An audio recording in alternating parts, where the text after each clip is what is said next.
Good morning, woo mates. Just hopping on here between sessions to talk about something that I'm seeing lately and that I kind of want to point people to or just comment on. Hey, everybody, thanks for joining. Just gonna give everybody a little bit of time to show up before I start this week's rant. It's not really a rant. Well, maybe it is. Maybe it is.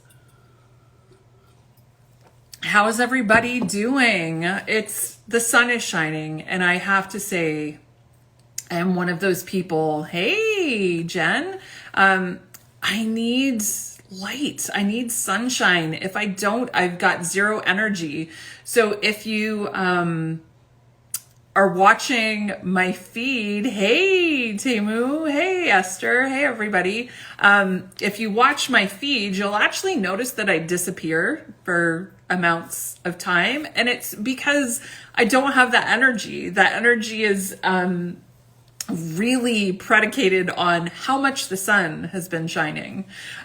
So how's everybody doing? Just, hey, yeah, I know. I'm so loving this sunshine. So glad you guys could hop on today between my sessions. I know it's lunchtime, so it's not the greatest for everybody. Because actually, here in Ontario, most of us, I think, has anybody else sent their kids back to school? I was like, whoo, I need some me time.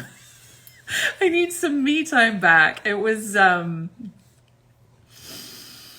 much needed relief. But I was also like, what am I going to do with myself now that I have all this time to like not be I feel like I was like a conductor. It's like, okay, now do this. Okay, now do this. And then I didn't really have time to do anything for myself.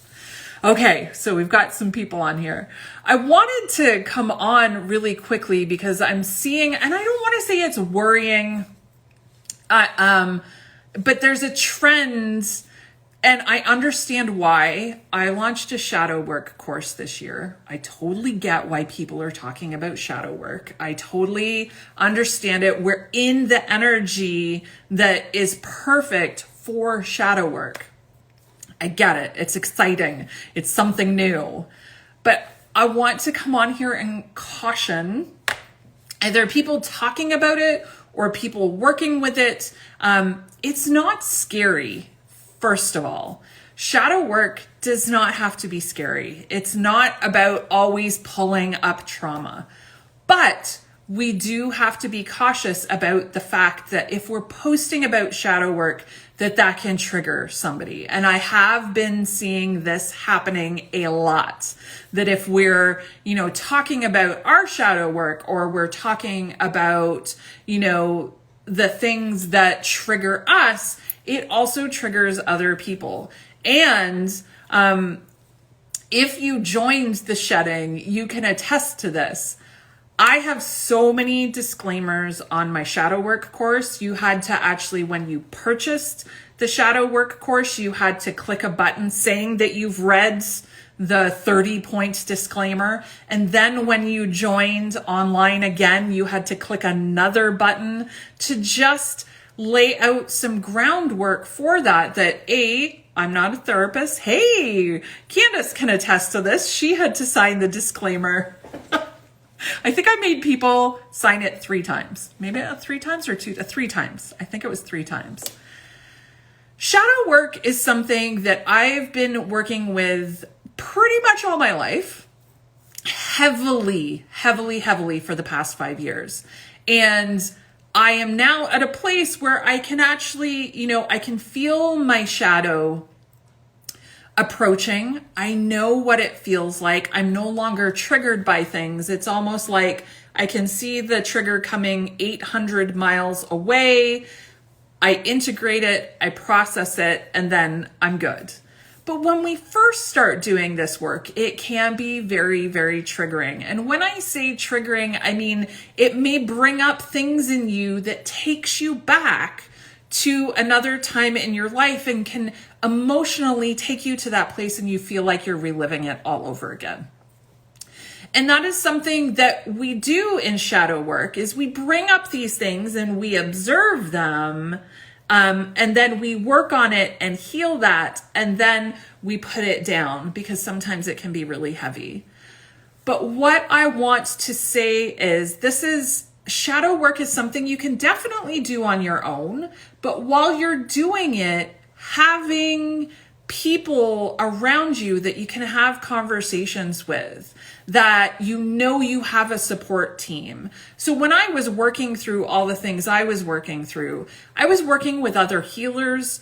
I was working with a massage therapist, a Reiki healer, a light worker, a energy archaeologist, a human design person. I was working with all sorts of people that could support me through that process. So I wasn't just left wounded the way that shadow work can sometimes do that for people.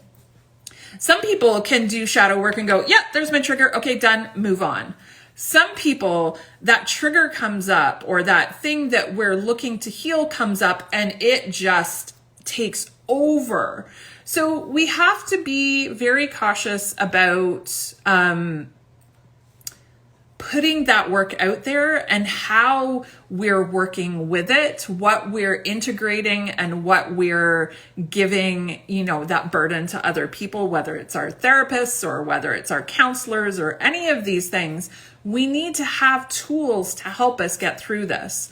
One of the things that I wanted to say is, I feel like shadow work is becoming trendy.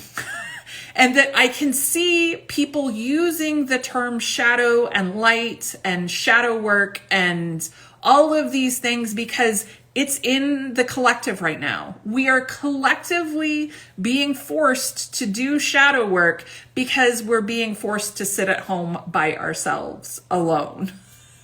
So whenever you have alone time, whenever you have quiet reflection, those things are going to come up. So yes, we want to do this, but we also want to be responsible about not holding that space for people if we don't know what we're doing.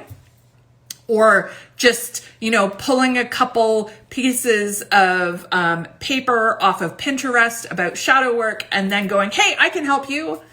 Let's not do this. We've done this to so many other aspects of spirituality. Shadow work is something that takes time, that it is a thing that you're going to do for a very long time. Let's not make shadow work trendy. I understand.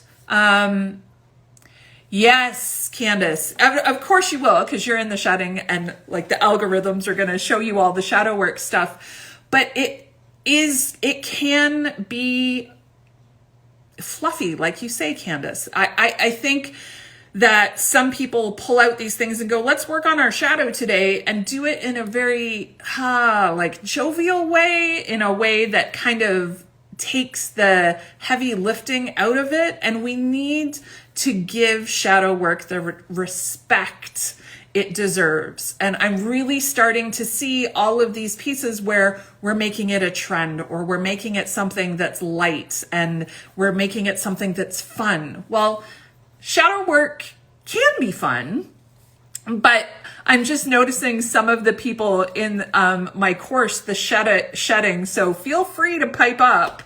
Is shadow work fun? And I said, it's not scary. It's not about it, and that's the other thing. It really bothers me when people put this twist on shadow work and say that, there's gonna be trauma, and there's gonna be, you're gonna bring up all these horrible things. I'm like you, Aileen. I really enjoy processing my emotions and my thoughts and my feelings around all of these things. I posted something the other day about worthiness. That's one that I've been working on since time and eternity. But it's work. It's something that you need to consistently work at. It is a muscle to be able to bring up that shadow and look at it and go, oh, I was probably an asshole right there.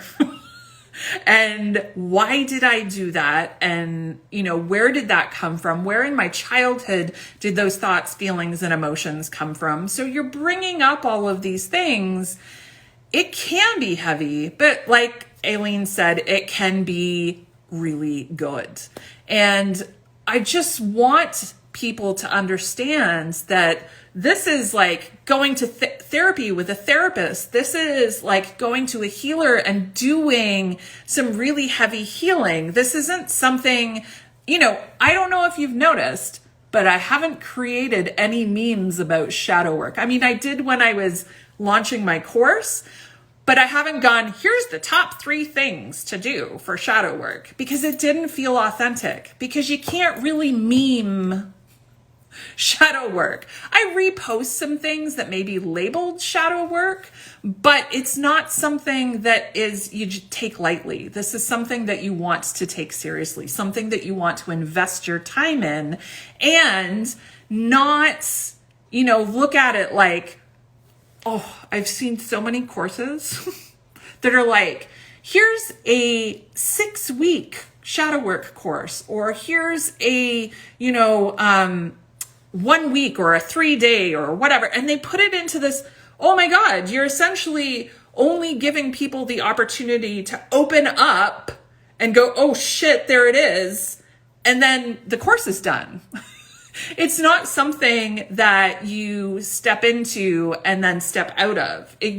Once you step into doing shadow work, it becomes a lifelong path of acknowledging where your trauma is, acknowledging where your triggers are, acknowledging where your weaknesses are and your strengths are.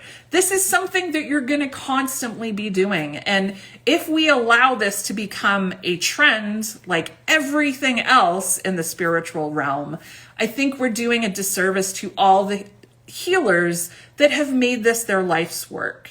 And when I say that, I have been heavily doing shadow work for the past 5 years. I'm nowhere near, and I hate the word expert, but I'm nowhere near the level of some of the people that have been doing this for their whole entire careers. And most people that are doing shadow work, that are doing this kind of stuff, have been studying it for an eternity, because it can be very intense work for people, but also very enlightening work for people. So I was on Facebook, and I have to go in a minute because I have another session at 12:30, but I was on Instagram, and all of a sudden all this shadow work stuff showed up that was very, like, here's a shadow work journal prompt. Well, that's great, but how are you going to support the people that you just triggered with that journal prompt? You know what I mean? And it's like anything, we should be putting, how do you determine the past, meaning each true? Okay, we're not talking about that right now. So we can't just put these triggering things out there and then not give people a space to work through those. It's why I have woo culture. If I put content out and somebody contacts me, I go, oh, head over to my free Facebook group where you can talk about this with so many people. But if we're putting out journal prompts and we're putting out memes that could possibly be setting people down a path to doing their shadow work, that is great. But you also need to be able to give them the support around that. So what I'm saying is, if you're going to do it that way, expect a lot of DMs in your inbox. But I also want people to understand that this is a big time commitment, that if you're choosing to go down the path of doing shadow work, that it's a long journey. And please do not expect a quick fix.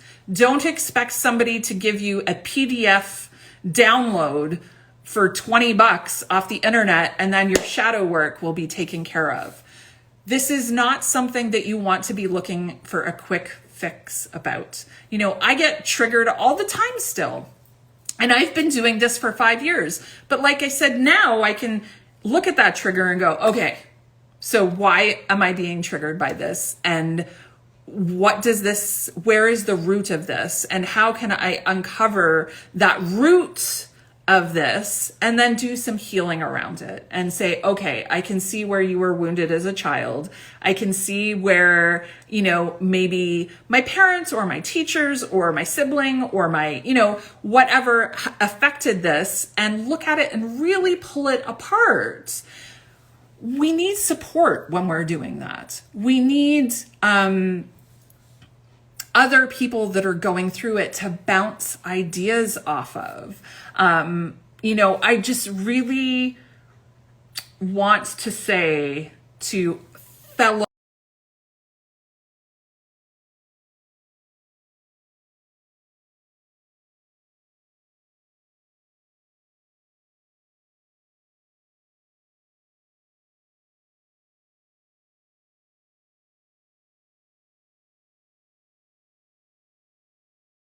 therapy session and the therapist telling you all the things that you need to work on and then going, okay, bye. Yep. I can't see you again because I don't think it's a fit. That's not fair. We need to be able to give people a place to process that information. So just a note to people maybe seeking out shadow work, or for people that are starting to get interested in this, or people that are wanting to teach about it. I always say to them, if you want to teach about shadow work, that's amazing. As long as you have done some of the work yourself and you have that foundation that you can guide people through the process. But if you haven't done the work, don't then hold space for people, because it's just going to end up like a waterfall of each other triggering each other. And that's not good. Trust me, I've been in those groups where everybody has been triggered and it's frightening. So kind of a weird little thing, but I was probably triggered by it. This is a great example of how Emma saw something. She needs to speak about it. We hold space about it and we have a conversation about it. And then I go, okay, if you really need more support around shadow work, there's an amazing group called Woo Culture on Facebook that will actually eventually be going on to my Mighty Networks. I mean, it's there. I just haven't really set it up yet. But just, as an individual that's looking for doing deeper healing, tune into the energy of the individuals that you're looking at and whether it's a right fit. I'm not the right fit for everybody. I'm really fucking blunt. So if you don't like people who are blunt, I am not going to be a fit for you, because I just tell people like it is. And this is how you can do this. If you want to do it, you can do it. If you don't want to do it, that's okay too. I will hold space for that. But we have to honor this work and hold deep respect for it. And I see that it's being disrespected in the way that we're minimizing the power of shadow work by turning it into a meme and some journal prompts that you give out for free on the internet. So gotta run. I have a session. I'm going to be doing some shadow work and some healing with a client. So looking forward to, actually, I wanted to tell you, this coming Friday over on the Woo Shop, I'm going to have Chris Ann. I'm going to be interviewing her about her Sacred Creators deck. So I'm just going to put that little spiel in there. So excited because I got the deck in last week and it's so beautiful. So that will be happening on Friday, and you'll probably see me a couple more times this week because I got a lot to say. Bye for now.